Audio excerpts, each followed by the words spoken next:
My name is Calliope, daughter of the sky god Zeus, and muse of much renown. Sit here, at my perfumed feet, as my poem unfolds before you. An epic that springs from the depths of the sea and finds its end upon strange shores. Argonus and the Gods of Stone has brought me back to an older era of gaming, an era with less hand-holding and a more heavier focus on the core elements of the game without getting distracted by unnecessary bloat and side activities. Argonus is a first-person adventure game from Zoojoy, whose last project was Shadowgate, a point-and-click 2D adventure game. Set in mythological Greece, you play as Argonus, historian, sailor and cartographer who has sailed on the legendary Argus, which finds itself shipwrecked on an island where seemingly everyone has been turned to stone, including your crew.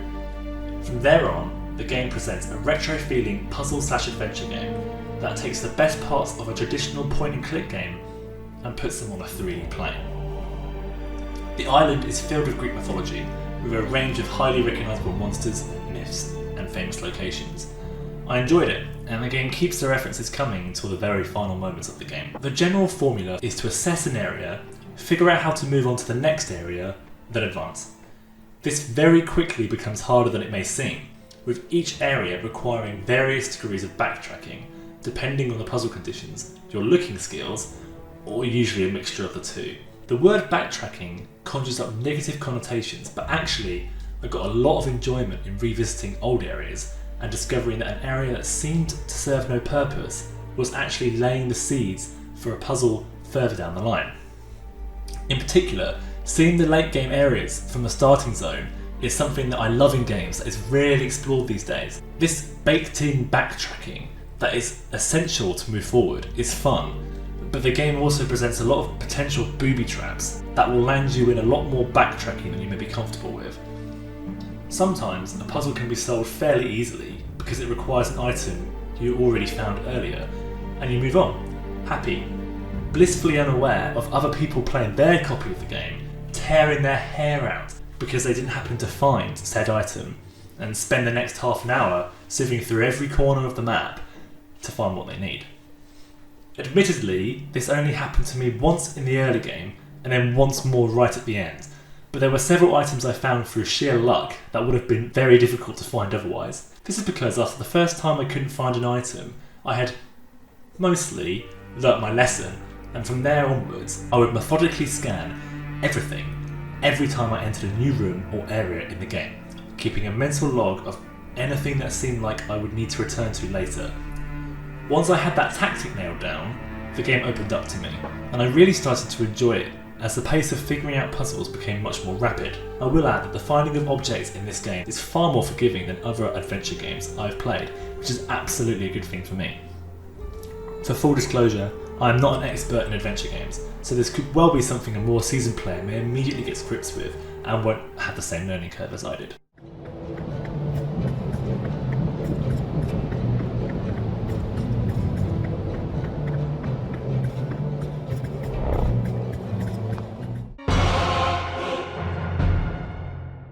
What I would describe as the game's greatest asset is the feeling it gives you for figuring out a puzzle, a feeling that I haven't felt for a long time in a video game.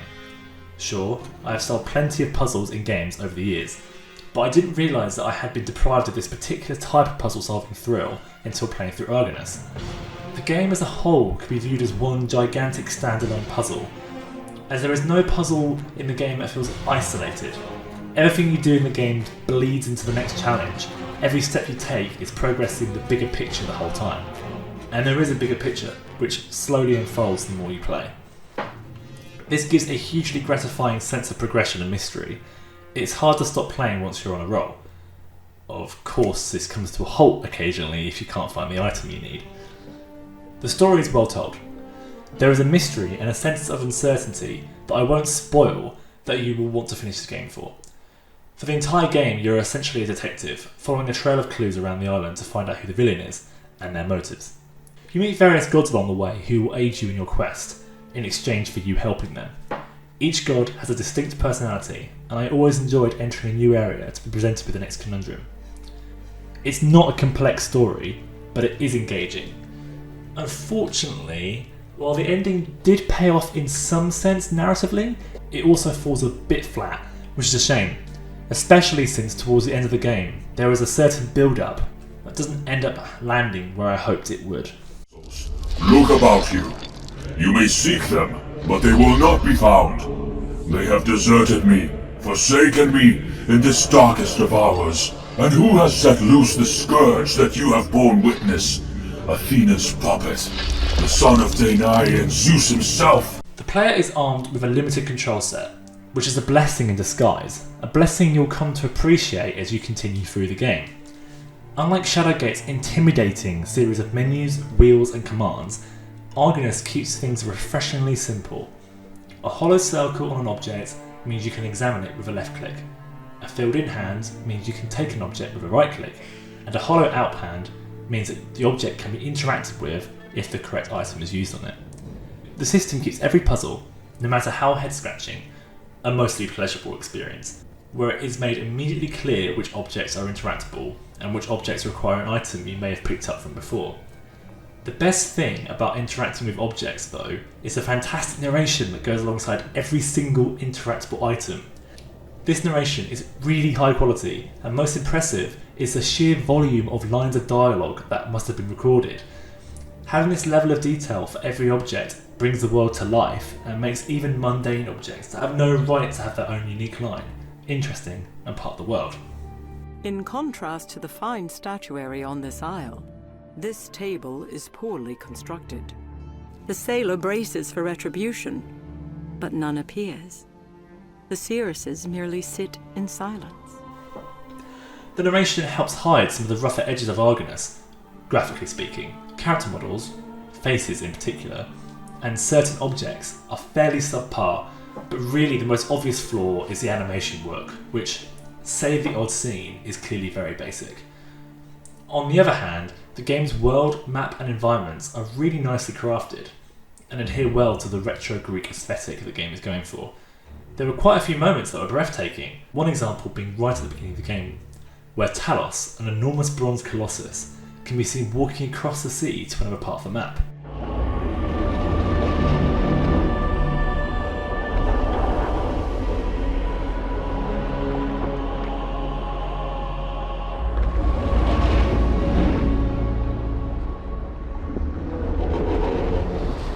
It was a shame then that my Framerate was throttled every time I went to look at him. My PC is sporting a GTX 1060 6GB, Ryzen 3 700X and 32 gigs of RAM, which should be plenty, and yet the recommended GPU is listed as a 1080. The game's frame rate generally was all over the place, mostly around 60, but with the lowest I can recall being in the low teens. Lowering the settings does boost the average frame rate, but did nothing to alleviate the range.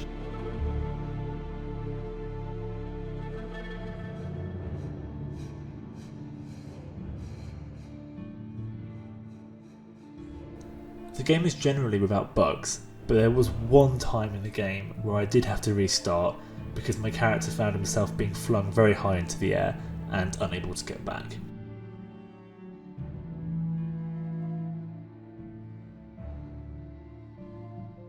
I don't think this was intentional. Argonus is an old school point and click adventure game given the 3D makeover, and I'm all for it. At some point in time, the adventure game genre started to evolve into a less puzzle-centric, item collecting type game, and much more narrative driven. There's nothing wrong with these types of games, but Argonus does fill a gap I didn't realise was missing until now. If you're interested in the genre, I do recommend you check this game out. It took me 10 hours to finish, which felt just the right length. It is a game made on a small budget, but don't let that deter you. Argonus and the Gods of Stone offers plenty to draw fans of the genre in. Tireless winds blow past the form of fair Archon, who was well skilled at inferring from sun and star the stormy winds. Thank you very much for watching this review. If you enjoyed the review, we've now got a series of me playing through Argonus and the Gods of Stone. The first episode is available to watch right now. And if you want to see any more content like this, got some more reviews coming, got plenty of Let's Plays coming with both me and Jack. So yeah, if you fancy subscribing, or if you enjoyed this video but don't like the commitment of subscribing to a channel, it's fine. A like would also be very much appreciated. Thank you very much. Have a lovely evening, afternoon or morning, depending on your time zone and location.